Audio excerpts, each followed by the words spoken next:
బలిజ కాపు కులస్తులకు అనేక పదవులిచ్చి ఆదుకున్న వైకాపా ప్రభుత్వానికి ప్రజలు ఓటు వేసి ఎన్నికల్లో గెలిపించాలని వైఎస్ఆర్సీపీ అధికార ప్రతినిధి నీలం బాలాజీ విజ్ఞప్తి చేశారు.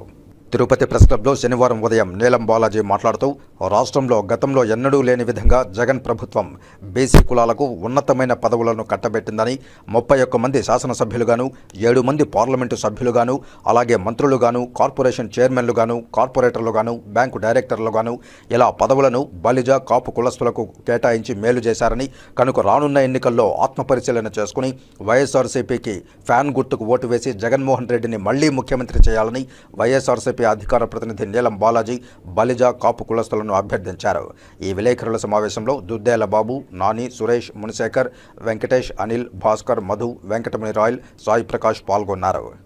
తెలుగుదేశం పార్టీలో మేమే లీడర్లు, మాకే కావాలా, మా బలిజ కులానికి సంబంధించినటువంటి వాళ్ళు మేమే పోటీ చేస్తాం, ఇక్కడ ఎవరు లోకల్గా ఉన్నటువంటి వాళ్ళు మాలో ఒకరికి ఖచ్చితంగా కావాలని చెప్పి మరి తెలుగుదేశం పార్టీలో ఉన్నటువంటి 4-5 మంది మా సామాజిక వర్గానికి సంబంధించినటువంటి వాళ్ళు కానీ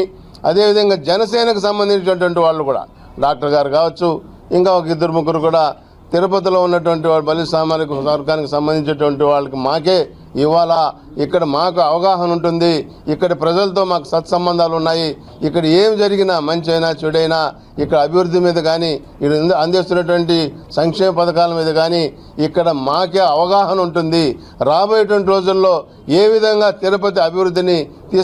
ముందుకు తీసుకెళ్లాలా, గతంతో పోలిస్తే మరింత మెరుగ్గా మేమైతే చేయగలం, మాకు టికెట్ ఇవ్వాలని చెప్పేసి భీష్మించి కూర్చోవడం జరిగింది. మరి చంద్రబాబు నాయుడు గారు ఇక్కడ తిరుపతిలో ఉన్నటువంటి బలిజ సామాజిక వర్గానికి సంబంధించినటువంటి నాయకులకి ఎవరికి ఇవ్వలేదు. అదేవిధంగా పవన్ కళ్యాణ్ గారు కూడా ఇక్కడ ఉన్నటువంటి బలిజ సామాజిక వర్గానికి సంబంధించినటువంటి వాళ్ళు కూడా ఎవరికి ఇవ్వకపోవడం చాలా దురదృష్టకరం అని చెప్పి కూడా ఈ సందర్భంగా మీ ద్వారా మనవి చేసుకుంటున్నాం. ఈరోజు మరి తిరుపతిలో కూడా సుమారుగా గతంలో మనం